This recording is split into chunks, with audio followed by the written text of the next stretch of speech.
Story time. So for the last 3 weeks, I decided to play Destiny 2 on PC with the controller, instead of my trusty mouse and keyboard. I wanted to switch up the monotony, because right now we're at that point in the season where a lot of folks log in every day, sit at the orbit screen for 10 minutes, contemplate the meaning of life, and then log off to play some Elden Ring. But really, I just wanted to see if the memes were true. By picking up a controller, did I immediately turn into a father of 4? And by extension, did I now have some semblance of financial and career stability that has eluded me thus far in my short time on Earth? Nope, not even remotely. Sub to my Patreon, please and thank you. But seriously, playing with the controller for the longest period of time since I gave it up to go to PC has completely changed how the game feels to me. Everything is harder and more jarring to use. The vibration felt so foreign to me, almost distracting. And the fact that my thumbs are about as dexterous as a pickup truck on ice has dramatically increased the challenge of doing simple things, like aiming for the body. And you know what? I feel like an idiot for not doing this sooner. Let me explain. You know what you also should have done sooner? Paid attention to today's sponsor, Surfshark VPN. You know the drill with VPNs by now. Surfshark's easy to set up and use within a matter of minutes. Choose any one of the countries listed and hey presto, you're in and able to use that country's Netflix library. You know, if Netflix is still around by the time the sponsor ends. Surfshark VPN offers you the finest in network protection, automatically hiding your IP, encrypting all of your online data, and with the clean web feature, it'll block any malware or phishing attempts that may occur when you're surfing the internet. My personal favorite thing? It's proper fast. Look at these speeds I'm getting. No other VPN I've experienced goes this fast when I connect through them. That's really kind of important for playing Crucible, then alt-tabbing to complain about Crucible on social media. So sign up now and use code ASC Nomad for 83% off, and 3 months free.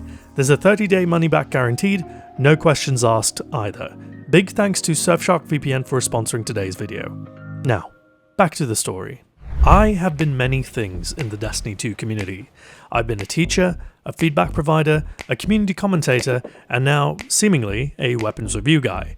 It's this latest turn that has proved to be the most challenging because it's the one that's the most expansive and ambitious. I've learned the hard way that not everyone cares about getting good.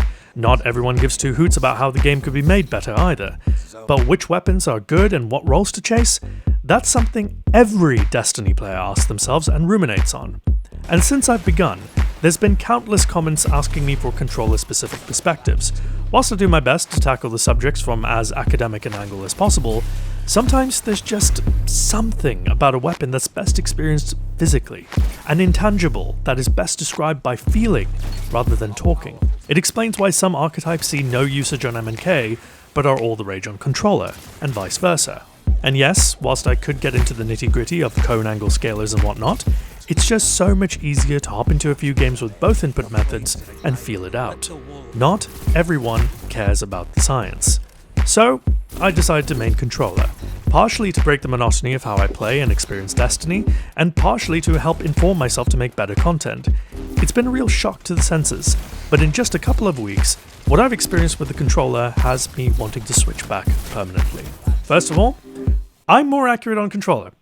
Yeah. I'm just gonna admit that out in the open for everyone to ridicule me. How is that possible? 2 thumbs versus an entire arm? While I'm not a top aimer or anything on M&K, I land my shots more often than not, and I do reasonably well in competitive and trials. But on controller, you have a few extra tools to help land those shots that we don't have on mouse and keyboard. The first thing is reticle stickiness. You know that friction that you can feel when you move your crosshair over a target? That kicks in well before you're actually on target, and how early it kicks in really depends on the archetype of the weapon and its stats.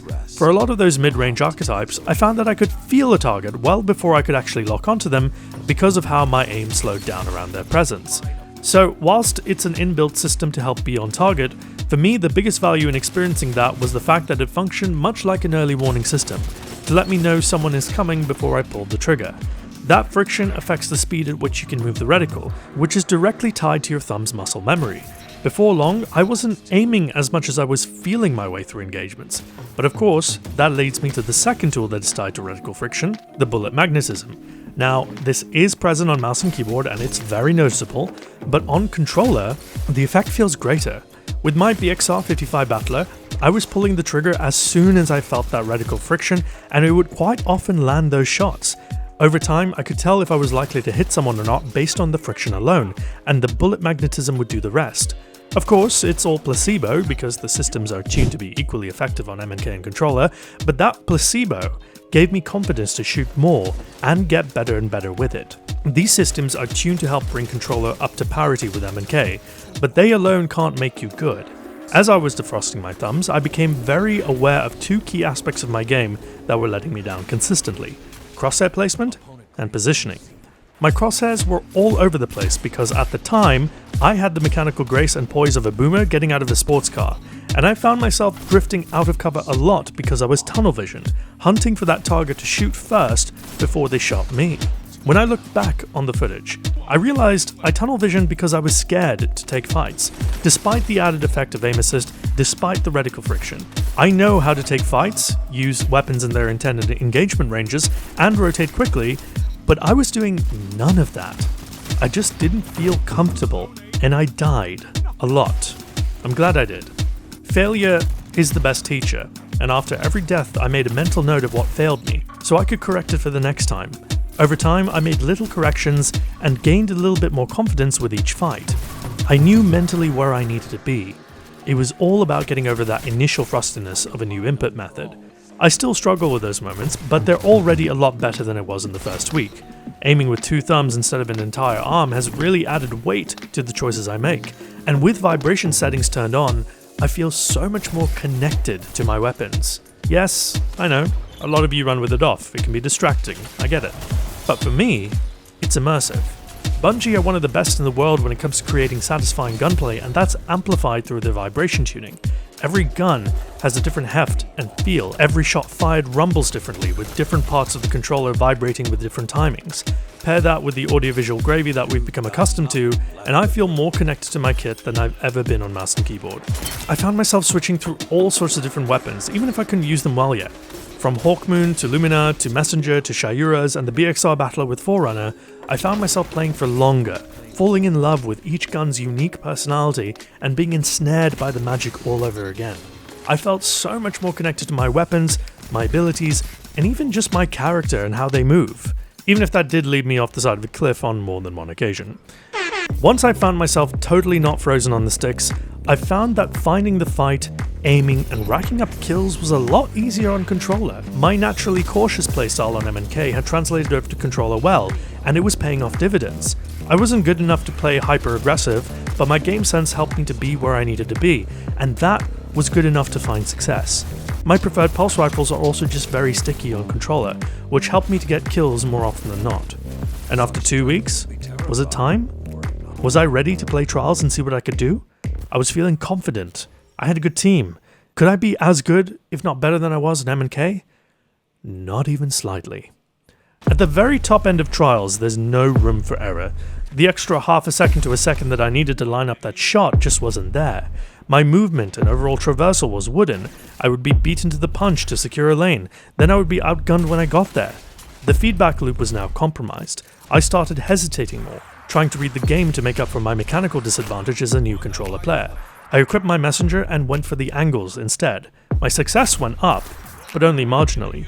My first 2 rounds would usually be good as the teams felt each other out, but by round 3, I was found out. The hesitation crept into my positioning, and my team slowed down around me so much that they may as well have been moored. My lack of rotation isolated my team for 2v3s, and by the time I realized it, it was too late. I was out of step with everyone, almost all the time, half a second to a second late to everything, and it felt horrible.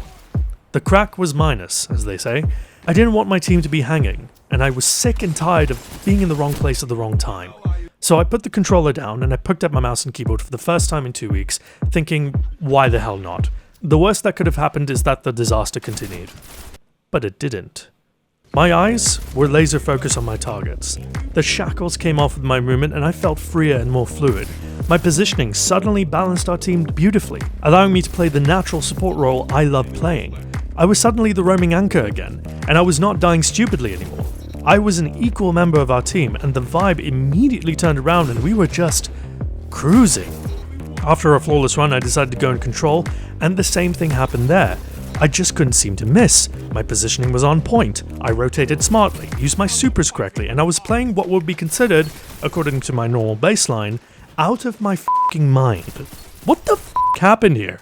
Why am I all of a sudden better on M&K than I was before I went to controller? You see, with my lack of controller fluency, my brain was in the habit of not only concentrating more, but actively focusing on reducing the deficits in my gunplay. My crosshair placement improved dramatically. I wasn't caught out of cover as often. The alarm bells rang sooner and louder anytime it felt like I was on the verge of being flanked or outgunned. My mind had retimed the early warning systems to be just that little bit earlier because it knew I was going to struggle to physically respond to it. Any and all reactions were delayed because of my input method. But on M&K, those delays weren't there. I was instantly on the ball, aided by my brain just working properly. It felt like I was a scrim player again, seeing the threats before they came and being able to dictate the flow of the game before it presented itself to me. There was no barrier to how I wanted to play. All of the extra isms I picked up to reduce the chances I could be killed on controller translated perfectly over to M&K. At this point, I was feeling like the last 2 weeks were a joke. Did it really take all this time, and did this whole video just come down to just being more alert? Like have a cup of coffee before you start playing a game? I didn't know what to think. So I just kept playing M&K, and I found myself loving my performance, wondering if it was even worth the effort of switching over to begin with. But then, the answer became clearer. The old habits started to slip in again. I was becoming more complacent. I was missing shots. I was strafing too much. I was ignoring the warning signs in my head because I believed I could turn any situation around. In my mind, there's that sharp version of me as a player that I just described, and my responses to most gunfights in the Crucible is based on that, when the reality is, I was nowhere near that level at that time.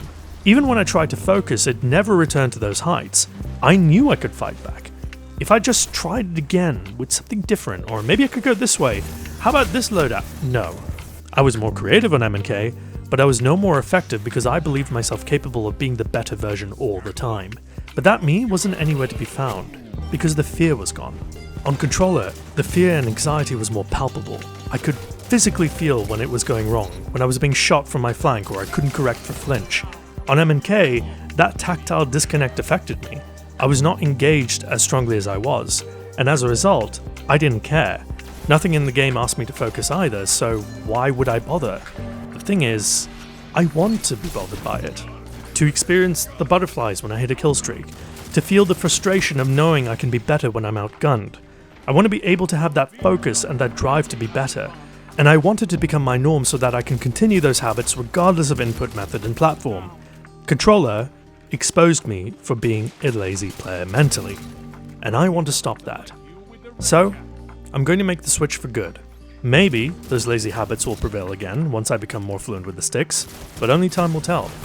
For now, bring on the fear.